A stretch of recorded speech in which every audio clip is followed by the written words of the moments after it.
Hey everyone, how's it going? I hope you're all doing great and following the 3H's of the channel. And you're definitely going to want to pull up a stump for this one. It's all about the last frontier, Alaska. It's about to get crazy, so let's jump into it. Thank you for watching. So I have this old hunting story, and I feel like it's possibly related to the Wendigo. I was 17 years old, and my father and I had been hunting in Tongass, Alaska, during deer season. We were a few miles away from camp, and already were returning from a successful hunt, with only a couple hours of sunlight left. I decided to stay behind for a bit to map the spot we had so much success with, and I guess to sort of test the directional skills my dad had been teaching me since forever, so he went on ahead. Around 20 minutes later, I finished my mapping and started heading back, cradling my rifle as I walked, watching my steps because it was pretty damp at the time. And suddenly, I heard something, twigs snapping to my right, and I instantly get on my knees and hunker in some brush, because at that moment, I had seen the biggest buck I had ever seen in my life. It was behind a considerably large tree from my point of view. All I could see was the head looking out into the forest in the direction that my dad went. I carefully raised my rifle, and as I looked through my scope, I immediately knew that something was terribly off. Its eyes were a murky white, and the lining of its mouth showed signs of an infection or dehydration. I guess you could say the lining of its mouth was gunky, and to top it off, the fur was much thicker and untamed. And then it happened. It started moving. It came out from behind the tree, gaining massive amounts of height, and walking only on its hind legs. It was about 6'7" or so. The overall look to it was that it was a deer carcass. It started walking in the direction of my dad. I wasn't afraid at this point. I had heard of some, quote, hardcore hunters in the area that would wear deer carcass as camo, so I lowered my rifle and yelled to it, "Hey!" In that split moment, it turned to me and snarled like a demon hound. I raised my rifle and fired a warning shot because I sure as hell had never heard that sound before in my entire life. It wasn't fazed in the slightest, and in that split moment, it turned to advance toward me. I had no idea what the hell was going on at that point, because a large chunk of its rib cage looked like it had been mauled off, but it still had enough strength to go apeshit. I relied on rationality, and I decided that it was a buck with rabies or something, just anything that I could do to keep me from being afraid. I assessed that at that point I was in danger, and as it got down and started running on all fours toward me, I fired a second shot and wounded it. It made the usual wounded buck noise, freaked out in some brush for a moment, and then got up and ran in the other direction on all fours. At that point, I just put it into my head that it was a wounded buck, and since I had taken a shot at it, I was then responsible for finishing the job, so I pursued it. I followed its blood trail to a nearby clearing, but I stopped dead in my tracks because I heard a commotion involving a bear a few hundred yards ahead. It sounded like a territorial fight, so I got my scent downwind and patched my pits and groin with mud and started heading back. I was not about to F with a bear. I found my father and told him the whole story, and he decided that we should head back because a wounded animal is a hunter's responsibility, but it was too late, so we saved it for the morning. The next morning, the old man and I made it to where I had first spotted it. I explained everything in detail, and he too figured it was just some sort of sick buck. We examined the foliage where it breakdanced in pain and found odd, very thin clumps of hair that smelled like mold.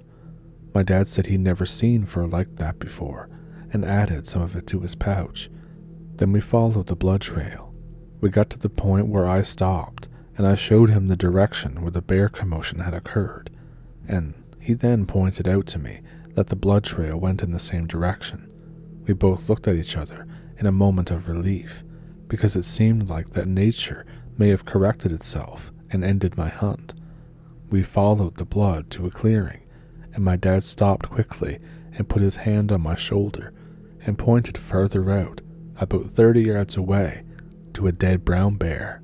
We made our way over to it and examined it in total disbelief. It had been mauled severely. Its stomach had been completely gutted, and its entrails littered the ground around it. Its jawline was severely damaged, like something was able to grab both parts and break its jaw with sheer force. My father and I looked at each other for a moment. We were frightened, and we immediately dismissed our hunt and headed home. To this day, I have no idea what could have possibly done that, but it does make for a good story.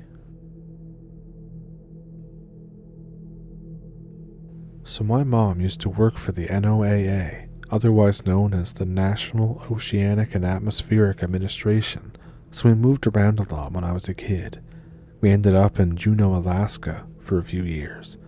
I lived on Douglas Island, so there are some houses around, but not in town. It was the early 2000s, so as kids we could go off and just do whatever we wanted to, as long as we were home by a certain time. We could never use the sun as a metric, since in winter it got dark before I got out of school, and at like 2 a.m. in the summer, and sometimes our parents would call us over walkie-talkies.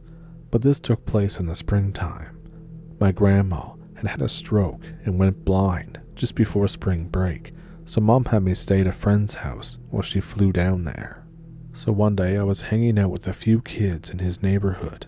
We decided to walk around in the woods. We ended up in a blueberry thicket just before the muskeg.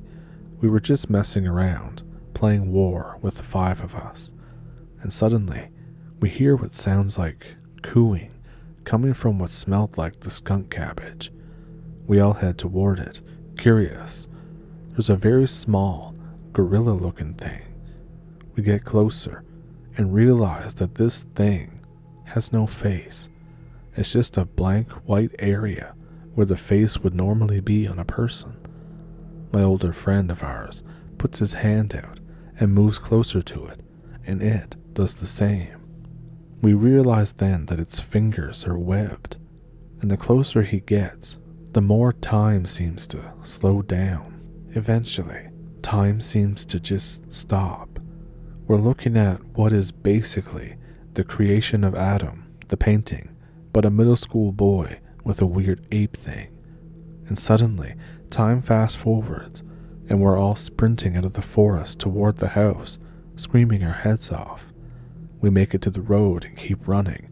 Eventually, we stop and turn around. There's one of those things, but much bigger, and it's standing at the edge of the forest, just looking at us. And then we hear, "What are you guys running from?" And we all jump out of our skins. It's a few girls that we went to school with. One of them I had a mega crush on. I look back, and the big thing is hauling it back into the forest toward the muskeg. We all play it cool and say, "Oh, nothing." They say, "You guys look really scared though." We try to laugh it off and say that we were just messing around in the woods, that we were acting. We spend the rest of the afternoon jumping on a trampoline with the girls. Later on, we end up back at the house. I ask my friends if we just imagined that, or if it really happened. No one will look at each other or say anything. My friend's mom ends up ordering us pizza, even though she's a health freak, because she thinks that I'm sad about my grandma, and we're really just tired from playing outside, and everybody needs a pick-me-up. Then she asks us why we didn't respond on the walkie-talkie earlier.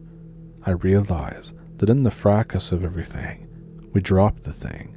She tells us that we'll have to go find it tomorrow. None of us are wanting to go do that. We eat our pizza and head upstairs to sleep, except nobody gets any sleep. We hear what sounds like something crawling on the roof. One guy says, "It's probably just a cat." Eventually, we hear a rhythmic tapping on the window, but nobody moves. No one even really breathes. Eventually, it stops and then crawls down. We're all scared shitless, but manage to pass out somehow. We eat bran flakes and granola for breakfast because, again, his mom's a health nut. We walk outside to find the walkie-talkie we had no intention of looking for. The walkie-talkie is just sitting on the front porch. But things don't stop there. Fast forward to summer of 2008. I've since moved away, but my mom wants to go there on vacation since one of my aunts lives there now. Being a sweaty teenager on the verge of graduation, I chalk up my previous experience to the imagination of a child. Also being a teenager, I don't want to go at all, so I drag my feet and demand being allowed my laptop so I can play video games in the hotel. My mom agrees. I was there for a couple days, doing stuff during the day and playing games in the hotel at, quote, night, even though the sun was still up until 2 a.m. And even then, it was only dark for a couple hours, so you couldn't really sleep anyway, even with a blanket over the window. One night, I look at the clock, 2:27 in the morning. My computer freezes up. I try to force restart, but nothing happens. I try again and again. I go and get some water to cool off before I break something. I look at the clock again. It's still 2:27 in the morning. The realization hits. I remember how time stopped. And then I say nothing. I do nothing. I just sit motionless. And I hear something. There's a tapping on the window. Very gentle, but it's definitely there. And then it begins to scratch. The scratch goes from one part of the window to the other. And during this time, I can just do nothing. At some point, it kind of fades away or stops, and then my laptop turns off and finally restarts. When it comes back on, I look at the clock. It's now 4:10 in the morning. I haven't been back in Alaska since, nor do I ever plan to return.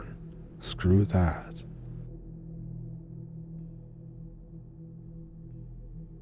Back in 2008, I went on a vacation to Wrangell St. Elias National Park in Alaska.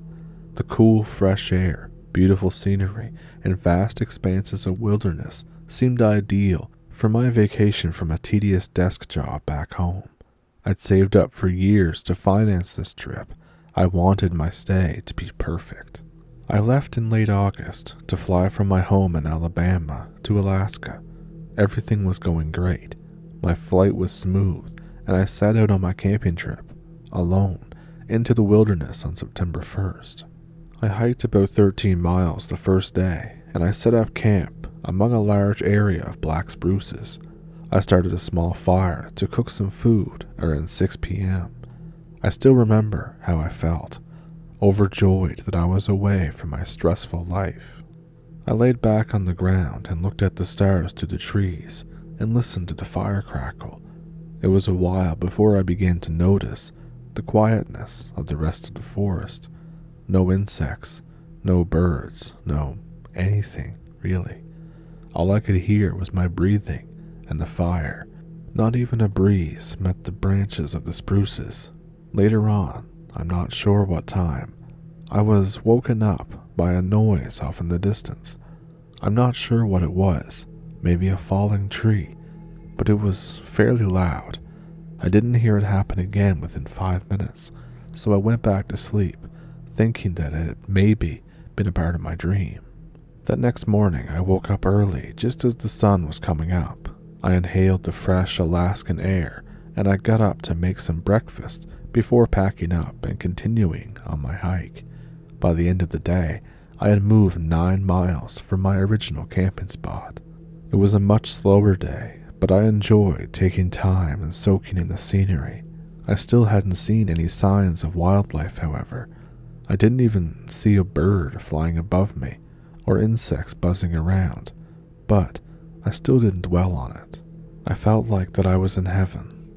At about 4 p.m., I saw the first sign of life in over a day. 2 hikers. They were coming the opposite direction of me, but strangely, they didn't have any gear with them. We were miles from any civilization, so it was weird seeing anyone, let alone anyone without gear. They were moving at a fairly quick pace. I ended up having to grab one of them as soon as they went past to ask if they were okay, because they didn't even notice me, didn't even look at me. The guy I tried talking to and then ended up grabbing jumped and nearly started crying, and then he looked at me and said, "Turn back, it's still back there." And then he jerked away from me, grabbed his friend, who had been simply staring straight ahead with a glossy look about him, and started walking away, still at this unusually quick pace. I reasoned that the guys had been doing some powerful drugs out in the woods for fun, and started seeing things. I kept on my way, and I ended up setting up camp and eating dinner pretty much the same way that I had the night before, stargazing for a while before falling asleep. I woke up startled several hours later, only to what I can describe as a foghorn. It was low and very loud, and seemed fairly close as well. The noise echoed off of the trees, making it hard to tell just where it had come from. I sat up, still sleepy, trying to wake up and figure out just what was going on. I looked around, yawned, and was about to go back to sleep when I heard the noise again. This time, it sounded much closer, but I still couldn't tell where it was. After a minute or two, I heard trees moving off in the distance. I heard loud snapping noises and branches rubbing against each other and shaking. I couldn't give you guys an exact distance, but I think it was about a mile away. The first thing to come to my sleepy mind was bear. I jumped to my feet again, looking for anything to use to defend myself from this bear, and ended up picking up the hatchet that I had brought. I stood around in a defense stance for a good 10 minutes before I heard the sound again. This time, it was closer. I heard tree branches, maybe trees themselves, snapping in the distance. It had to be within a mile from me now. It then began to dawn on me that what I was dealing with wasn't a bear. My heart was beating furiously, and my mind was racing to figure out what was making the sounds that I kept hearing. I couldn't think of anything. I kept coming up empty. The horn-like sound sounded again, but this time further away than before. I stayed up the entire night listening to it as it got further and further away. By sunrise, the noise had stopped. I ate breakfast and packed up fairly quickly. I decided that I should just hike back to the car that I had rented and drive off, maybe stay in a hotel until I could get on the next plane home. It was still early though, and I thought that I'd go towards where I kept hearing the noises in hopes of finding out just what they were once and for all. I got about 3/4 of a mile from where I set up camp when I found the first tree. It was completely snapped, just snapped straight in half, falling in the direction that my campsite was.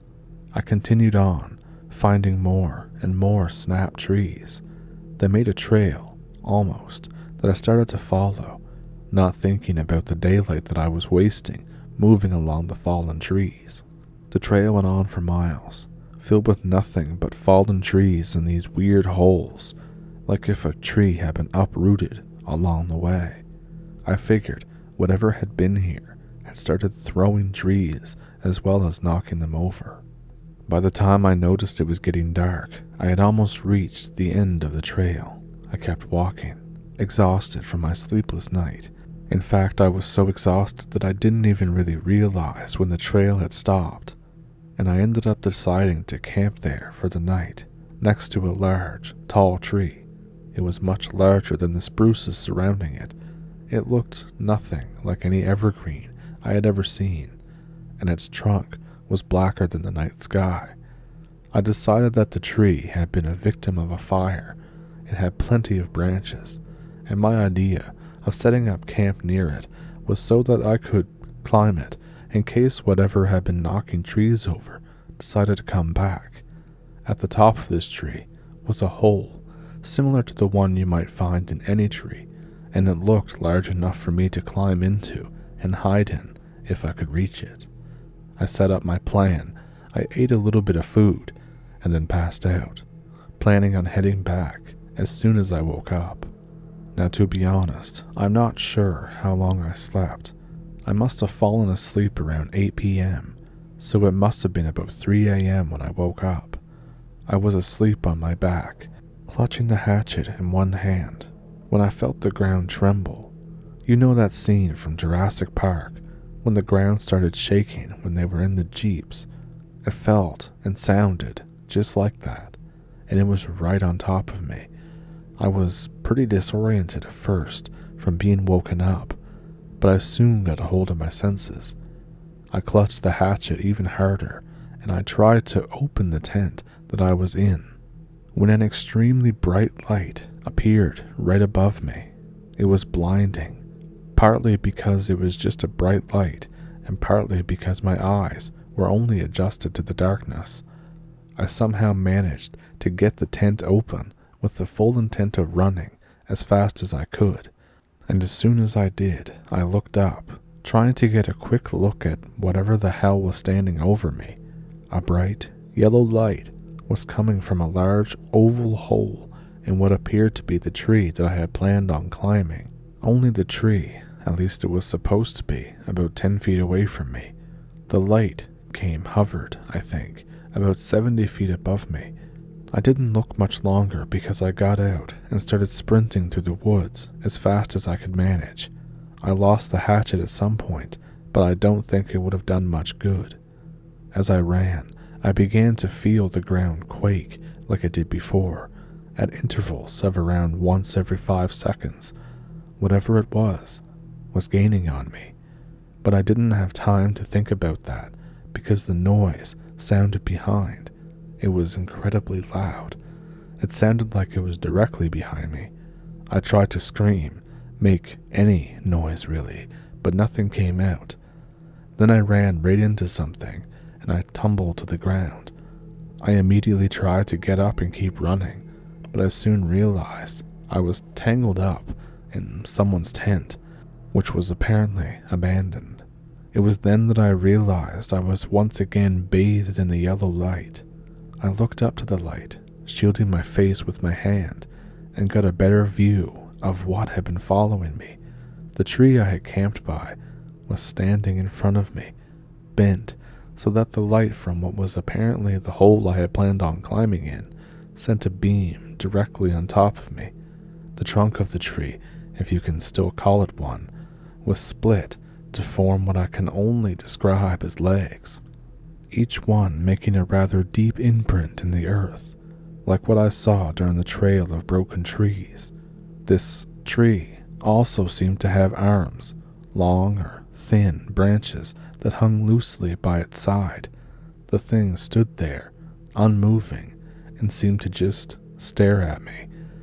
The light soon became rather pretty and nice to look at, but the tree made that awful noise again, and I snapped out of my trance. I got up and started running, maybe faster than before. I kept running until morning came, and I kept going till I reached my car. I'm not sure when it stopped following, or when it stopped shining its light at me, when it stopped making that terrible noise, but I didn't care. When I made it to my car, I immediately got in and drove off in the direction that I had come in from.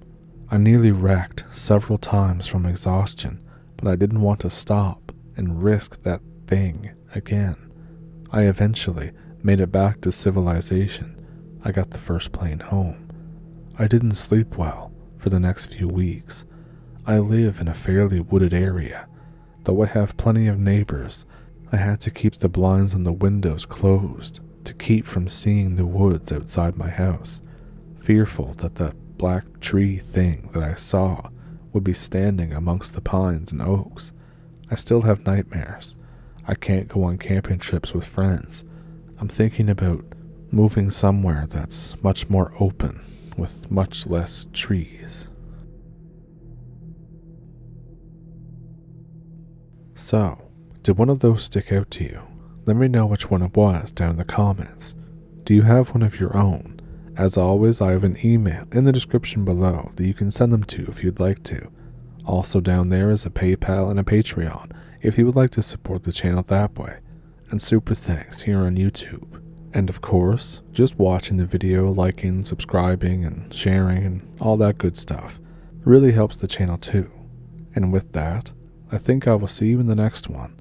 I hope you have a good weekend, and I hope you have a good week. Thank you for pulling up a stump, and I'll see you then.